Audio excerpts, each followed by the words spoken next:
나는 왜 아직도 눈치를 보고 있을까요?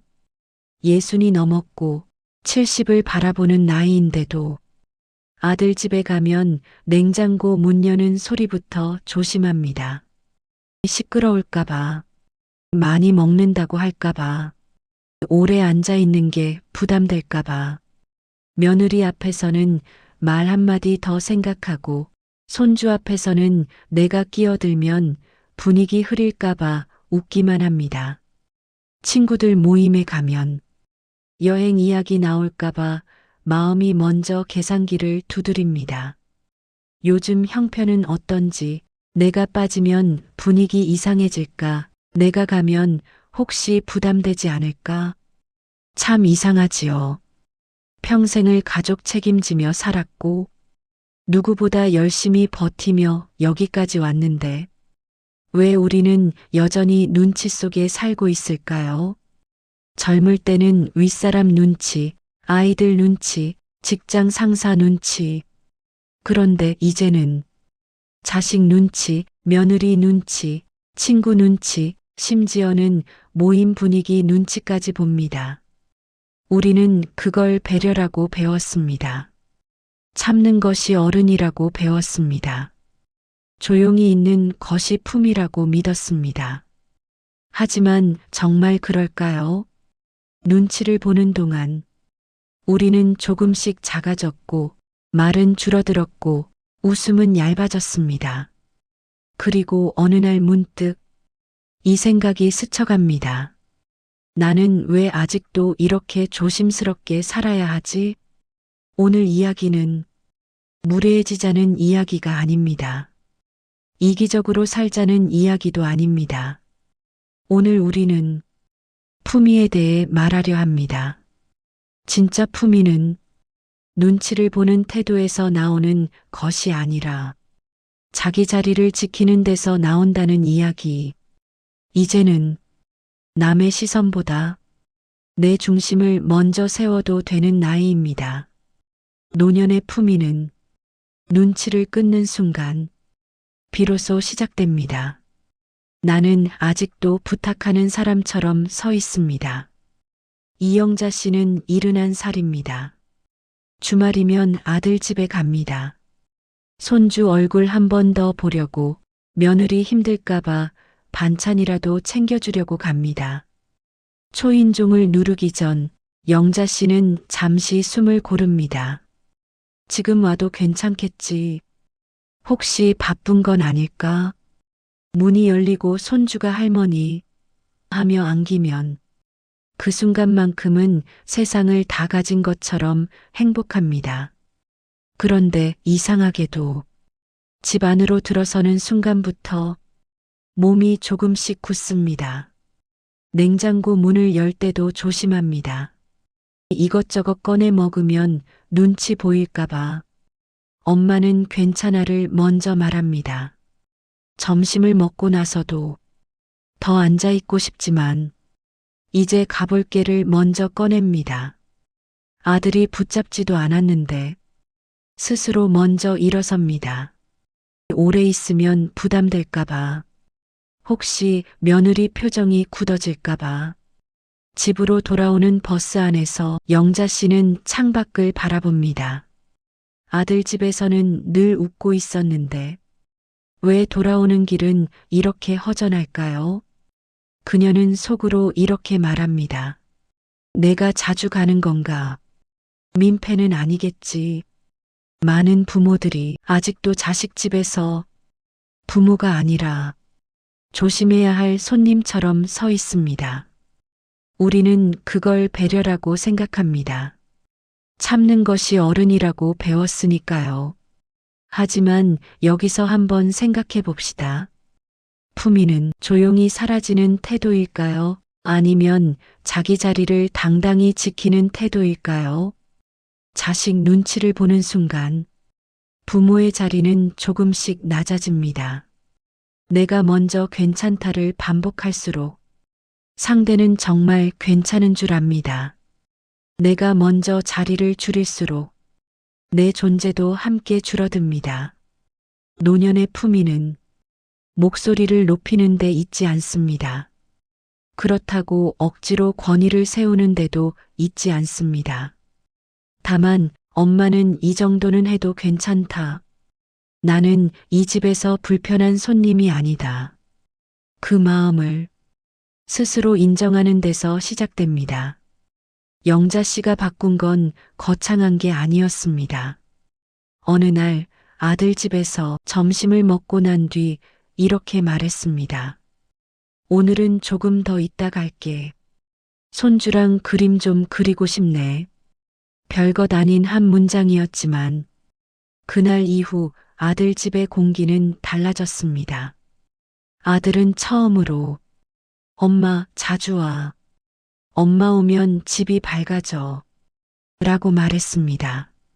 눈치를 끊었다고 관계가 망가지지 않습니다. 오히려 진짜 자리가 생깁니다.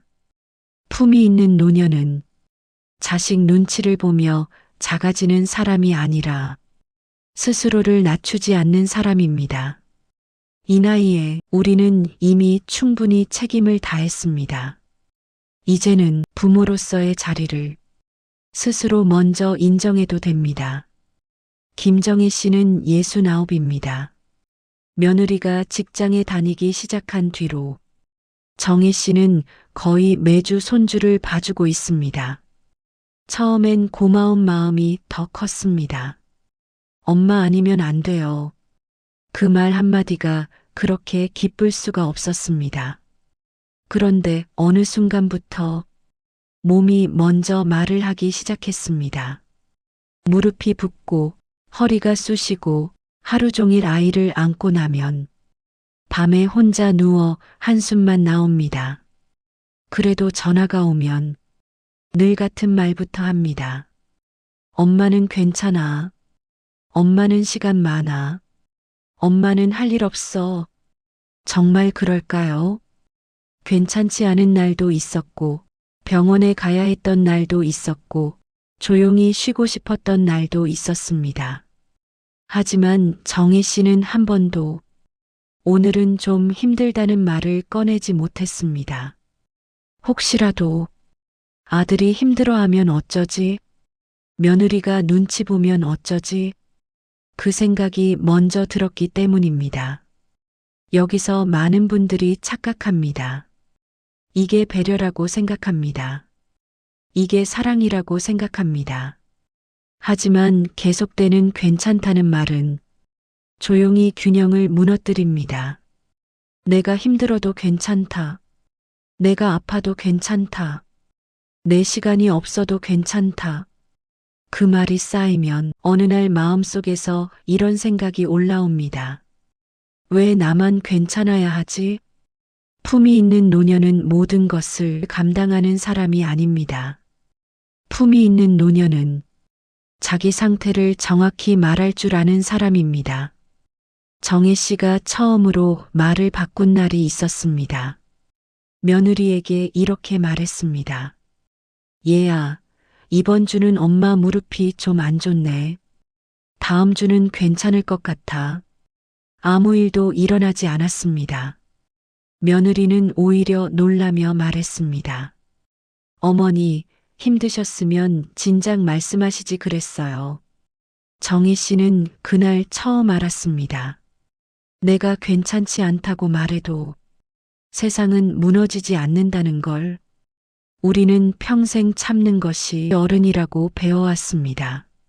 하지만 노년의 품위는 끝없이 희생하는 데서 나오지 않습니다.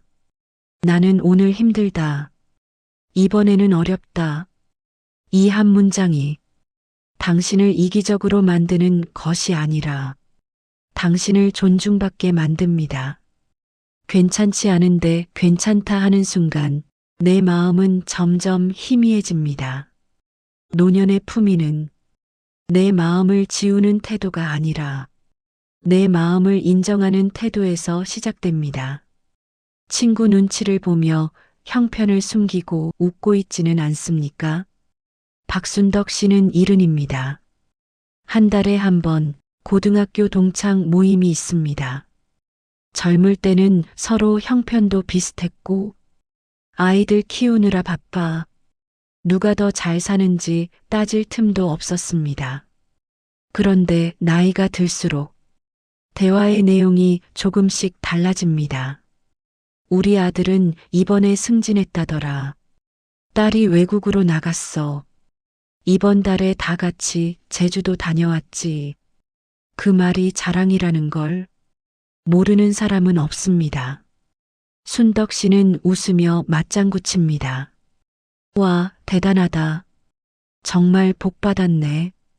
그런데 웃고 있는 얼굴 뒤로 속이 조금씩 조여옵니다. 여행 이야기가 나오면 속으로 계산부터 합니다. 이번 달 생활비는 괜찮은가? 회비 인상하면 어쩌지? 이번 모임은 빠질까? 누구도 순덕 씨를 비교하지 않았는데 그녀는 스스로를 비교합니다. 형편이 드러날까봐, 초라해 보일까봐 눈치를 보며 말수를 줄입니다. 우리는 이걸 체면이라고 배웠습니다. 어른은 체면을 지켜야 한다고 배웠습니다. 하지만 품위는 형편을 숨기는 데서 나오지 않습니다. 품위는 내 상황을 담담하게 인정하는 데서 나옵니다. 어느 날 순덕 씨가 처음으로 말했습니다. 나는 요즘 여행은 좀 어렵다. 대신 근처 산책은 언제든 좋아. 순간 공기가 잠깐 멈췄습니다. 그런데 놀라운 일이 벌어졌습니다. 한 친구가 조용히 말했습니다. 나도 사실은 부담스러웠어. 또 다른 친구가 말했습니다. 우리 꼭 멀리 안 가도 되잖아. 그날 모임은 처음으로 비교가 아닌 대화가 되었습니다. 눈치를 보며 유지된 관계는 겉으로는 부드럽지만 속으로는 긴장으로 연결됩니다. 반대로 있는 그대로 말하는 순간 관계는 가벼워집니다. 노년의 품위는 형편을 과시하지도 형편을 숨기지도 않습니다. 그저 담담합니다. 나는 지금 이만큼이다. 이 말이 비교를 멈추게 하고 스스로를 지켜줍니다. 평생 남들보다 뒤처질까봐, 모자라 보일까봐 얼마나 많이 자신을 숨기며 살았습니까? 이제는 숨기지 않아도 됩니다. 당신은 누군가와 경쟁할 나이가 아니라 자기 속도로 걸어도 되는 나이입니다. 눈치를 끊는 순간 체면이 사라지는 게 아니라 오히려 진짜 품위가 드러납니다. 모임 눈치, 나는 왜 점점 말이 없어졌을까? 최영란 씨는 67입니다. 젊은 시절 영란 씨는 모임의 중심이었습니다. 회사에서도 회식 자리만 열리면 분위기를 살렸고 동네 모임에서도 먼저 웃고 먼저 말하던 사람이었습니다. 그런데 어느 날부터인가 그녀는 말을 고르기 시작했습니다. 처음엔 사소한 계기였습니다. 정치 이야기를 꺼냈다가 누군가 얼굴이 굳는 걸 본 날이 있었습니다. 그 다음부터는 의견이 있어도 한 번 더 생각했습니다. 괜히 분위기 흐릴까? 나이 들었는데 괜히 아는 척 한다고 할까? 자식 이야기 나올 때도 마찬가지였습니다. 예전 같으면 아이들 힘들게 키운 이야기라도 했을 텐데 이제는 조용히 듣기만 합니다. 누군가 여행 이야기를 하면 좋겠다 하고 웃습니다. 누군가 건강 이야기를 하면 다 그렇지 뭐 하고 넘깁니다. 그렇게 한 번, 두 번 말을 삼키다 보니 어느 순간 그녀는 모임에서 가장 조용한 사람이 되어 있었습니다. 사람들은 말합니다. 영란 씨는 참 점잖아. 역시 나이 드니까 다르네. 그 말을 듣고 웃지만 집에 돌아오는 길 영란 씨의 마음은 조금 무겁습니다. 나는 정말 점잖아진 걸까요? 아니면 사라지고 있는 걸까요? 우리는 평생 배웠습니다. 나이 들수록 말 아껴라. 튀지 마라. 어른은 한 발 물러서라. 그 말이 틀린 건 아닙니다. 하지만 문제는 이것입니다. 말을 아끼는 게 아니라 존재를 줄이고 있을 때, 의견을 내지 않는 게 아니라 내 생각을 부정하고 있을 때, 그때 우리는 품위를 지키는 게 아니라 자기 자리를 스스로 비워주고 있는 겁니다. 모임에서 말이 줄어든 이유는 생각이 없어서가 아닙니다. 상처받기 싫어서, 미움받기 싫어서, 부담 주는 사람 되기 싫어서입니다. 하지만 가만히 생각해 보십시오. 내가 조용히 있다고 사람들이 나를 더 존중합니까? 아니요. 사람들은 내가 보여준 만큼만 내 존재를 인식합니다. 어느 날 영란 씨가 모임에서 조용히 입을 열었습니다. 누군가 요즘 세대는 참 버릇없어라고 말하자 그녀는 이렇게 말했습니다. 나는 조금 다르게 느껴지더라. 요즘 애들도 나름 힘들 것 같아. 목소리는 크지 않았습니다. 표정도 부드러웠습니다. 그런데 그 한 문장에 대화의 흐름이 바뀌었습니다. 누군가는 고개를 끄덕였고 누군가는 웃으며 맞아라고 말했습니다. 아무 일도 일어나지 않았습니다. 그날 영란 씨는 알았습니다. 내가 말해도 관계는 깨지지 않는다는 걸. 노년의 품위는 침묵으로 지켜지는 것이 아닙니다. 품위는 내 생각을 담담히 말할 수 있는 내적 중심에서 나옵니다. 우리는 이미 평생을 맞추며 살았습니다.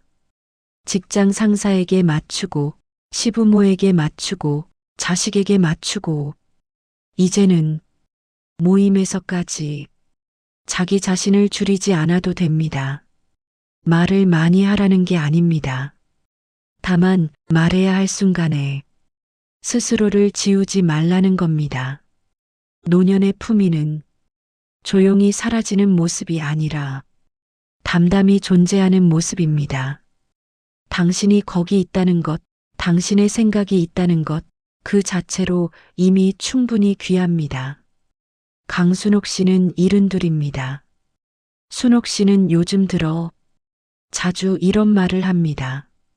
이 나이에 무슨, 내가 뭘 더 하겠어. 그냥 조용히 있지 뭐. 그녀는 누구의 눈치도 보지 않는 것처럼 보입니다. 아들 집에도 잘 안 가고 모임에도 자주 나가지 않습니다. 그런데 어느 날 딸이 말했습니다. 엄마, 왜 하고 싶은 거 안 해? 순옥 씨는 대답하지 못했습니다. 사실은 누가 말린 적도 없었습니다. 누가 비웃은 적도 없었습니다.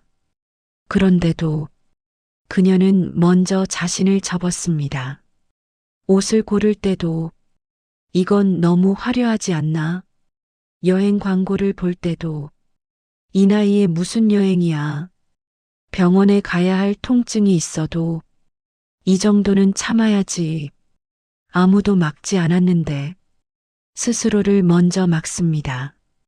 가장 깊은 눈치는 타인의 눈치가 아닙니다. 내가 나를 검열하는 순간입니다.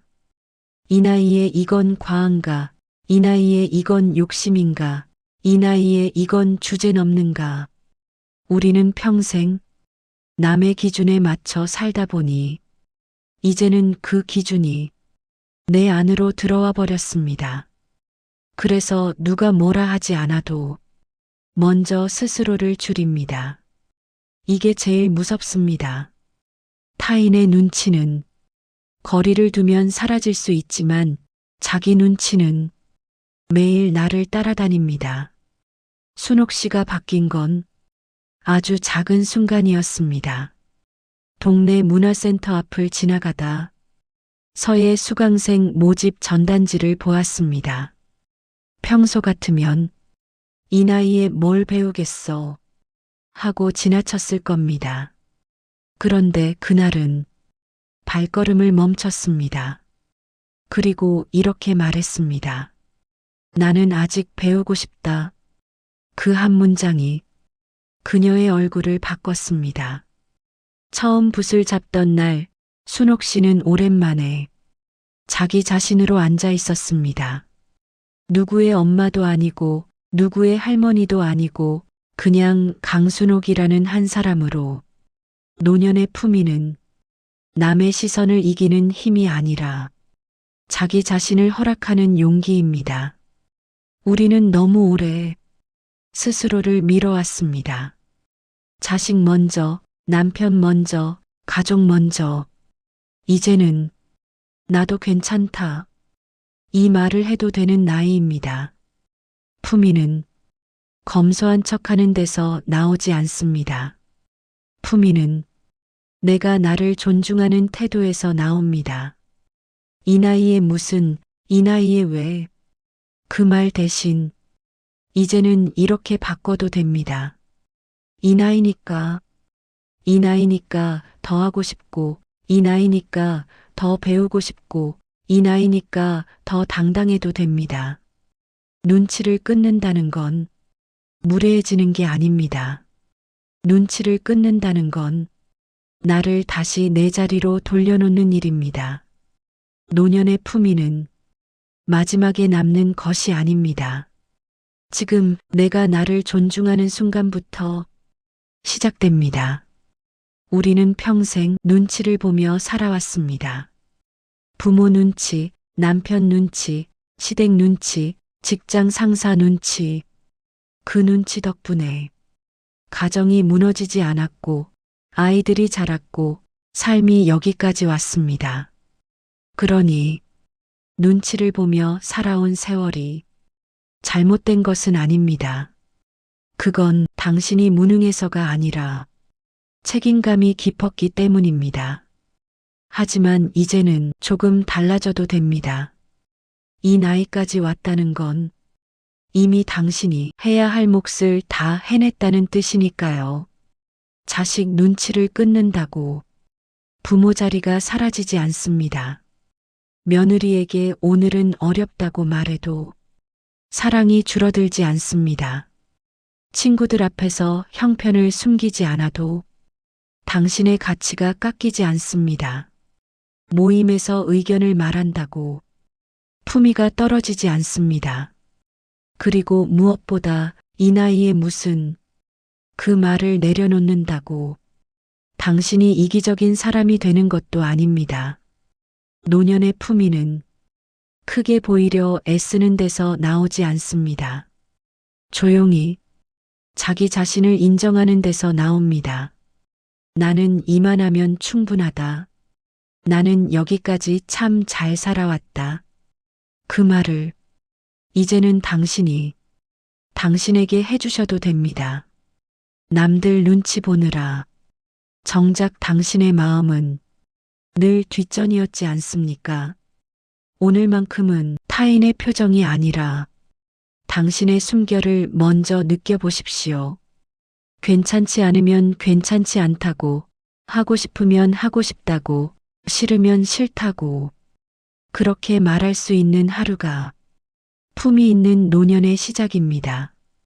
당신은 이미 충분히 책임을 다했고, 이미 충분히 참고, 이미 충분히 애써왔습니다.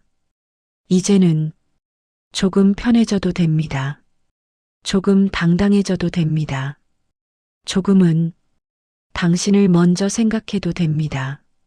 노년의 품위는 남의 시선에서 벗어나는 순간 비로소 당신 안에서 조용히 피어납니다.